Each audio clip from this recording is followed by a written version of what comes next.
Welcome back to Vegas Live with Ninon, and you know where I am. I'm at well, where am I? I'm in Las Vegas, having a wonderful time. I have Marneen Fields with me. Am I pronouncing your name right? Yes, Marneen. yes, that's I've never correct. heard of Marneen as a name. You were on one of my other shows. You were on my That's right. I was on your Zoom interview Ninon Speaks. You were with on. AJ and you Yes, that's and right. Yes. Tim. Yeah, there you go. The whole group was there, and here you are now on my show, which is a surprise because she came down, just walked in, right? That was pretty cool because we don't do that. We have to book people. So two people didn't show up. So here you are. It all works out. Always works out. Now you just written, or you have a screenplay that you wrote. Yes. Okay. And what's going on with this screenplay? Okay. Well, it's Who's Going to Take Care of Me, and it's based Oh, on I my like that. Who's gonna mother's take care of me? I'm ready. true story.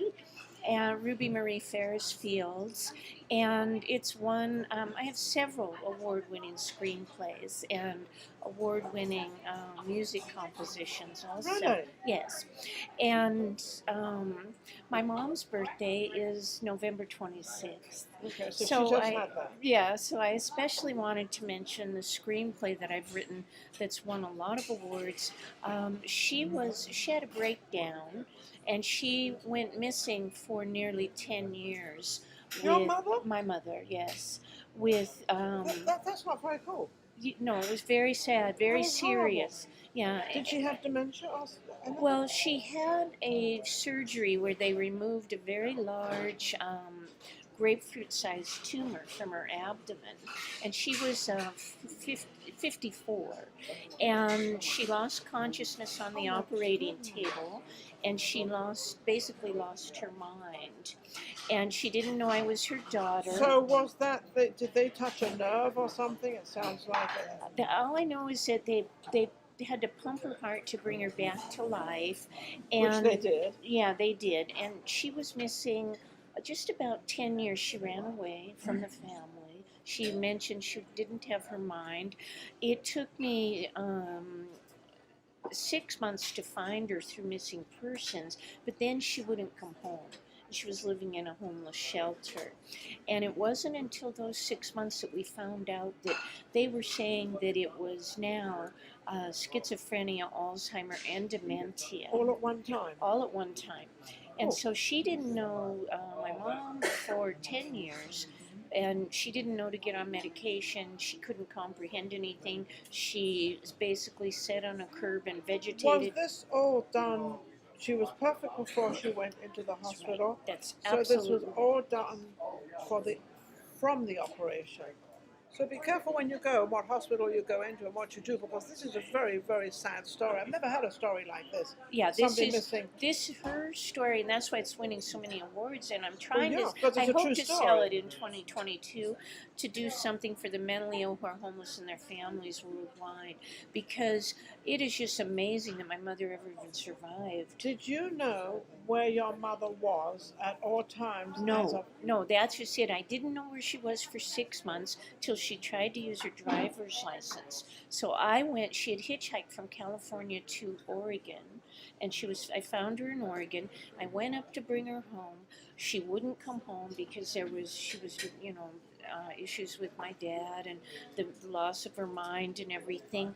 And so then she slipped through the cracks for another nearly 9.5, nearly Now, when 10. she was in Oregon, were you in touch with her in Oregon? No, I Would you go tried up? to be. I went up there. I tried to bring her home. She refused to come home. But did you keep in touch with her on those 9 months? I mean, I don't mean keeping in touch. 9 years? 9 years. 9 Did you years. keep in touch, or did you know where she was? Not keeping in touch because she's obviously mentally ill, but did you know where she was over those No. nights? She ran away again. She left that Oregon shelter, hitchhiked to Seattle, Washington, and I lost her for another 8 years until one day, and I was having operations and different things from a car accident that I had had and past stunt work that I was very successful.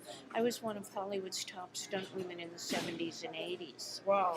And I was in bad shape, and so during the time that she was missing, I didn't know where she was, and I thought she was dead. And I received a phone call saying that I had gone through a baptism and had found God and all of this within That sounds pretty good. Yes, this was beautiful.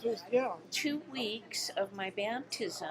Were my you mom's talking to found. her about this? Oh, were you talking to her about this, or was it through somebody else? No, she was not Coherent. I've heard that through baptism you are reunited with your family. And So they were looking for the family, which they were looking for you and everybody else, right? Right, and so I kept looking for her, and I kept sending letters to the Oregon shelter, and things were returned. And my dad died in the meantime, and my mom was someone who never should have had to have been homeless and in this situation, because we were, my dad, upper middle class, and there was money there when he died. Well, see, I always tell everybody out there, it's not always all about money. Remember that this story is not about money at all. Everybody thinks because people are homeless or they don't have this or they don't have that, but sometimes it's because of the drugs and being mentally ill. Right, this is mental illness. So all the money in the world can't help her. And this is right, and she couldn't comprehend to get the help and get the medication and everything. So I received a phone call that they found a KP Wayne. My mom's name is Ruby Marie Fields. I just had a feeling it was her, and they had matched my original missing person report 9.5 years earlier with the markings on her body. She had very distinguished markings on her body that I put on the missing person report. Really? And so I went up there. She was riddled with cancer. She now had, which is part of the mental problem, she had a brain lymphoma, and it was the size of a man's wallet on her face and forehead and eye. And they had to lance that, take that off for radiation, chemotherapy. She had breast cancer. She was unmanaged. They called it viral schizophrenia. So they had to, get her on psychiatric medication. You had to go through all this as a daughter. Yes. So we forget this side of it because this is your mom. I mean, this is, your I mom is didn't your blink mom. an eye to go get her. Right? She was my best friend, and my mom, before this happened, she was beautiful. She was perfect. She was slender. She was just everything. She was the You never ideal. thought in a million years that this would ever happen in your family. Especially, and you don't need money. You've got everything's going great. Everything's fun. Dad's doing his thing that he's supposed to do. And did you have any brothers and sisters? Yeah, I had 2 brothers, and they weren't for me going to get her. They said, "Don't go get her; she will have changed." But I didn't blink an eye. I got her. Why did they do that? I don't know. They're just that way, They just didn't. It was I embarrassing. don't want to say because they're men, because usually men absolutely adore their mothers. Normally, That's right. they normally love their moms. Right, and they were not able to handle the homeless thing. But see, she was only homeless because she couldn't understand to get on the medication and things. And so wasn't there anybody around in the homeless arena? Because I know there's homeless homes that would have tried to give her, put some medication in a drink and something, so they could at least get her coherent and get her to realize that, okay, if I take this medicine, I'm going to be fine, I can go back home. But you said something that she did not want to go back home to her husband. Right, she did not want to go back home. Maybe that's why. I don't know. She was divorcing my dad, and it was a little bit of a mix-up story there. So after a while, so now you've I'm so sorry. That's all right. So after a while, you are able to bring her back home? So she went through all these surgeries, and for 6 months she was in a psychiatric lockdown facility. They got her on the medication. I flew back to Seattle. I became her guardian, and the happiest day of our life, and this is our favorite story, I brought her home to safety. Oh. I cared for her for Okay. 13 years until she died, and she ended up, the lymphoma made her blind. The radiation went from one eye to the other, and she ended her life in 2013 with me as a blind invalid in a bed with rails. But I kept her with me the entire time, and she That must became. have Oh, been- this is what's amazing. She, because of the dementia, she lost her swallowing mechanism. So I fed her through a tube for nearly 9 months. She became my life-size human baby, and I, you know, So, we're talking about your mum, and we're talking about all this going on. Where were you at this point? What were your feelings? You got a heart. You got feelings. You got stuff. well, I was recovering from 10 years of abdominal operations after a near fatal car accident. And when Ruby came home, we didn't think I would live. So I wrote her screenplay. My mom has written parts of this screenplay, which is really exciting. And she wanted to be a writer her entire life. So I hope to sell it. I'm very excited about Okay, it. so let's get to the selling part of this and make your mother's wish come true. That's Although right. she has passed, it doesn't make any difference because she's up there floating around. She's probably watching us and making sure I say the right thing. Yeah, make and you sure just said the perfect thing. You did. Well, no, that wasn't me. That was her telling me what to say. Yeah, If you believe in all that stuff. you said the perfect thing, because that's what. Is that what you want? Yes. Well, you know, if I could help where nobody else has to go through what she went through again, because you just don't want to see anybody. My mom didn't know to pull her pants up in the middle of a road. She had no mental functioning whatsoever. She didn't know what she was Yeah, doing. she didn't. She was not able. But we take life so naturally. I mean, we take up life every day, 24 hours. We get up, we go to sleep, we eat, we do all these crazy things. And, it's...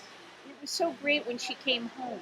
We told each other the story every day, how she was found, how I saved her, how she came home. It's our favorite story, and So this is now in book form, which is going to be a movie. well, it's a script. It's a script. So tell me what you want. So you want to sell the script, or you want sponsors for the script? I want What do you want? an Academy Award caliber actress to play my mom, And like who a do you have Jamie in Lee mind? Curtis or Pamela.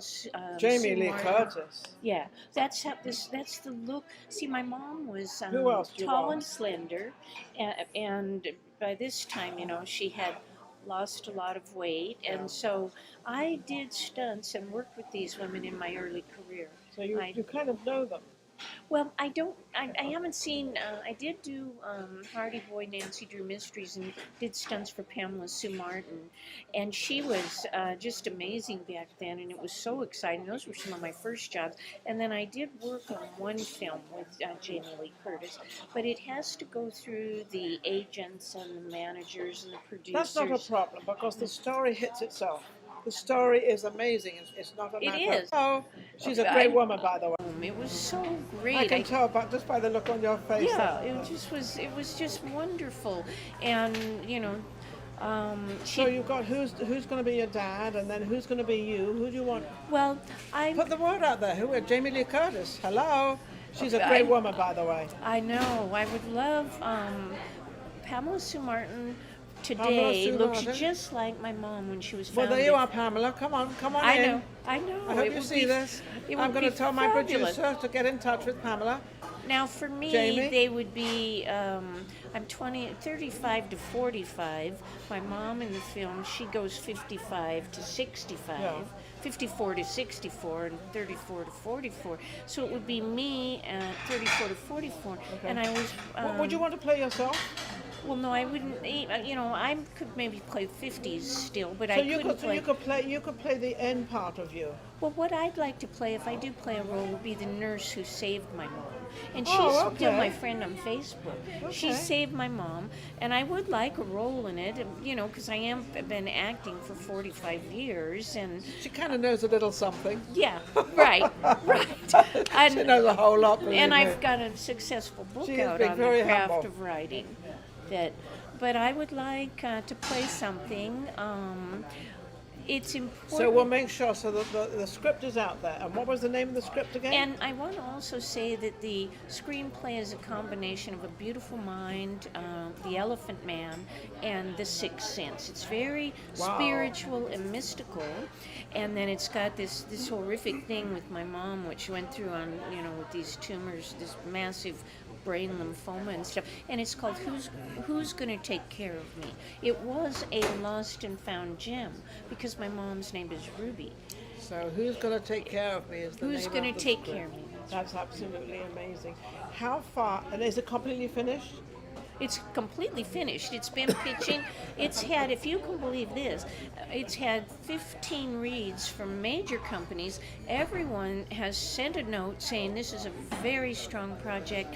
It's not for us right now, but this is such a great project. Yeah, so it they is. feel the It's same. just a matter of getting into the right hands, and That's hopefully with our show, Vegas Live with Ninon, and this is what we actually do. We help people in the entertainment writers and everybody else out there to get them out there so people can notice what they have and what she has, and this is very, very powerful.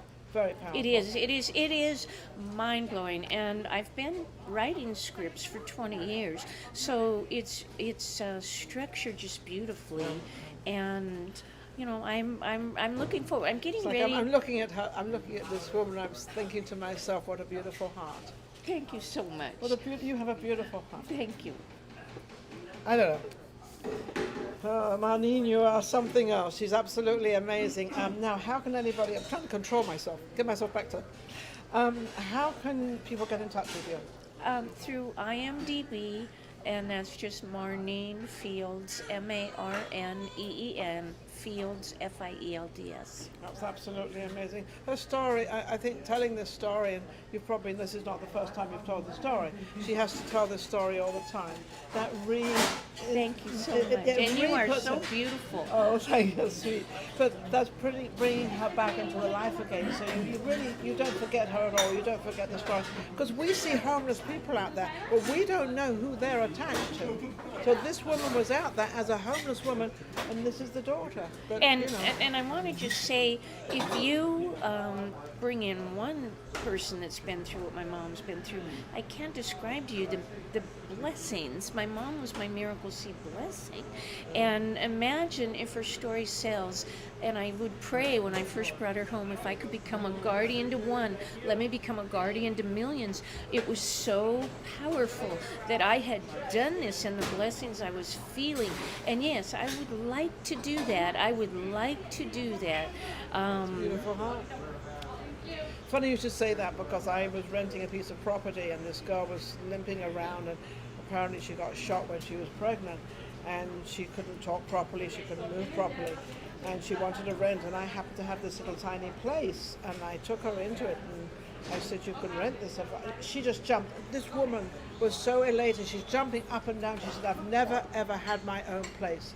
And I'm like, looking at her, and I was, in tears, because I'm looking at a woman. She was homeless. She had all she had was with her. So I got furniture and did all the stuff. But when you can touch someone's heart, so don't look at these homeless people in a way of being homeless and drugs. Maybe that is the case, but look at it as a different way and help them. Thank you for watching Vegas Live with Ninon. I will control myself and get myself back to normal. Thank you very much for having me. Absolutely an amazing guest. Thank and you. It's wonderful to hear a story like this, which we don't hear that often. Don't forget to tune into YouTube, and don't forget to subscribe. And thank you again for watching Vegas Live with Ninon.